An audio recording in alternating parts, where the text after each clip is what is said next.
Greetings and welcome to How to Become a Registered Applicant. This is for the Ohio Prevention Professionals certifications, and we're going to run through all the pieces of how to create the paperwork and turn that in. My name is Jennifer Benson, and I work with the Ohio Coaching and Mentoring Network, OCAM, and we are prevention professionals across the state of Ohio who provide support to other professionals. We help with coalition development, credentialing, lots of training. So hopefully we can help you guys get started in the prevention credentialing field. So before you get started, you need to kind of download some of these documents. I would prefer if you, or it would be easiest for you if you printed them off, but you don't have to. But you go to the Ohio Chemical Dependency Professional site and find the Prevention Education Definitions and the Professional Development Plan. They are both documents that you can download, print out, and hold on to. So while you're getting the process started, talk to your supervisor. Find out kind of what's going to be happening with your job if you don't know exactly what kind of things that your supervisor is going to have you do and what things that they may see you doing in the future. Because those will be ways that we will look at adding into your plan. All right, so look over that prevention education definitions. Look at the P1 through P6, and under each definition, they're going to have a bunch of bullet points. And I want you to look at each one of those bullet points, and I want you to either circle, highlight, put a star next to, whatever you want to do. Those things that interest you, that you and your supervisor have talked about, things that you're going to be doing, just any kind of information that you want to learn more about in prevention. That's how we're going to focus creating your plan. So after you've done all of that, you've looked through all P1 through P6, you've highlighted, circled, whatever. Then I want you to pull out that professional development plan. And you'll notice that there's those 6 categories, the same ones. You also notice that there's a column for education and a column for experience. So the difference between those is education are things that you learn. So that would be any college courses you may have taken, any workshops that you'll take, conferences, anything online, anything virtual online, which is a lot of what is happening right now. So that's all under the education. Experience would be things that you do.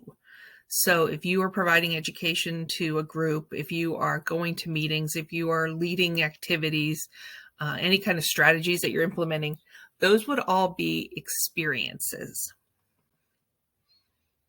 So you've got your information, you've got your P1 through P6 marked out, you've got your PDP marked out and printed out, and now you're going to start putting in some of that information.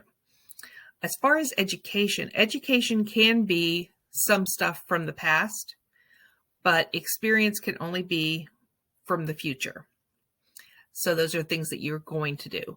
Now, education can be past or future. It doesn't have to just be past. But let's look at kind of what you might put in there. So listing education, things that you may have learned in the past. Maybe you took some training at another job. Maybe you have some college information that would fit into some of these. So I'm just giving you a couple examples here. So like for planning and evaluation, maybe you are going to look at the strategic prevention framework. You've seen that on the list, you've heard about it, and you think, okay, I want to find out a little bit more about that. And then maybe you had in your last job, you had some logic model development training. So you've got that. You can look here, I won't read through all of these, but you can look here and see the different kinds of education that you might have. Now let's look at the experience. So again, these are things you're going to be doing in the future.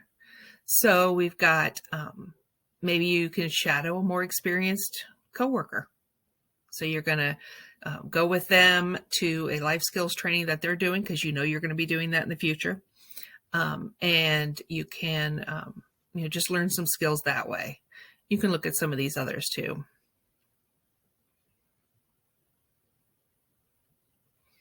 So that's where you would put your experience then under each category. You're going to take that plan, you're going to talk with your supervisor about it.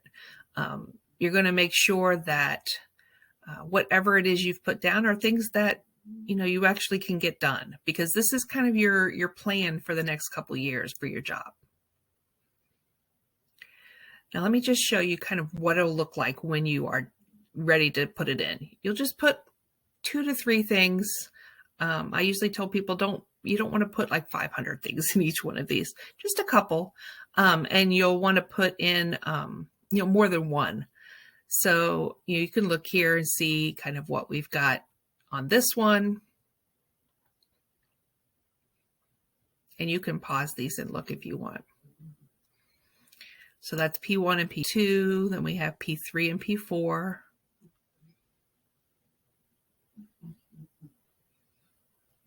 And then finally P5 and P6. And then you do have to have the name of your supervisor, and when you guys reviewed it together, what your supervisor's credential is, and you can look online to find out what credentials they need to have, or you can contact me. And then their contact information. This is just so that we know that you've got the proper supervision from the beginning. So once you've got that whole plan ready, then you get ready to put it online. Make sure all the sections are complete and your supervisor information's on there. You're going to create an account at elicense.ohio.gov. This is where everything will go for your license. And then when you sign in, you will then go to your dashboard and click apply for a new license. This is what it looks like, just in case you need to know what it looks like. You're going to click on that apply for a new license. This is the tricky part though. After you click apply for a new license, it's going to ask you the board, the license, and the application type. This is what you're going to put. So this might be one you want to take a screenshot of, because sometimes people get confused as to which ones they pick for each of those.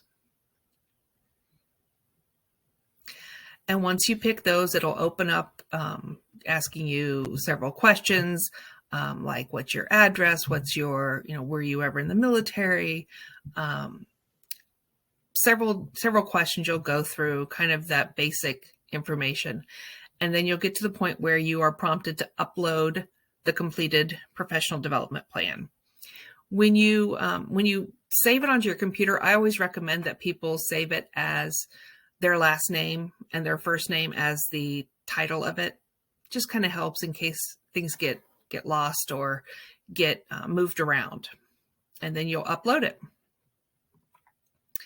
You'll then get to the end where it will say, okay, submit, and then you'll go to pay. Right now, the RA is costing, it's $10 plus an online fee of $3.50. So it's $13.50. And that's it. Then you've applied, you've turned that in. Can take up to 6 to 8 weeks, but it's usually taking a little bit quicker, especially if you follow this and make it very thoughtful and specific. So while you're waiting, then your next step is to start working on your plan. Start doing some of those things that you said you were going to do. Seek out the training that you said you were going to do. Work on some of those experience pieces.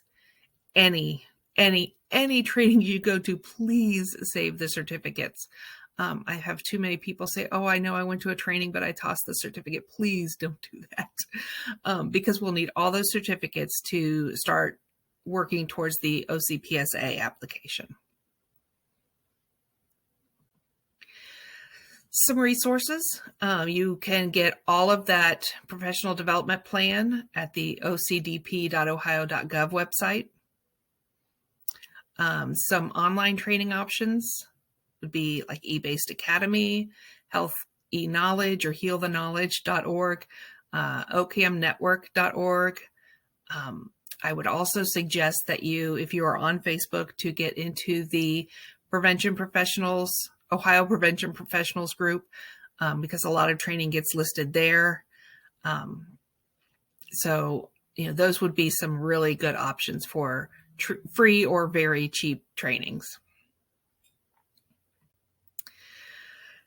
reach out if you need help. That's what we're here for. So this is my email. Make sure you put jenniferdbenson.ocam@gmail.com. Or if you need to contact the board directly, you can contact them. But it's really, really important that you get this done, because you cannot count any experience until you have your registered applicant. So then once you get it, congratulations. You're on the road to getting all of your prevention credentials and doing prevention work in Ohio. So again, please reach out if you need anything. We are here for you. Thank you.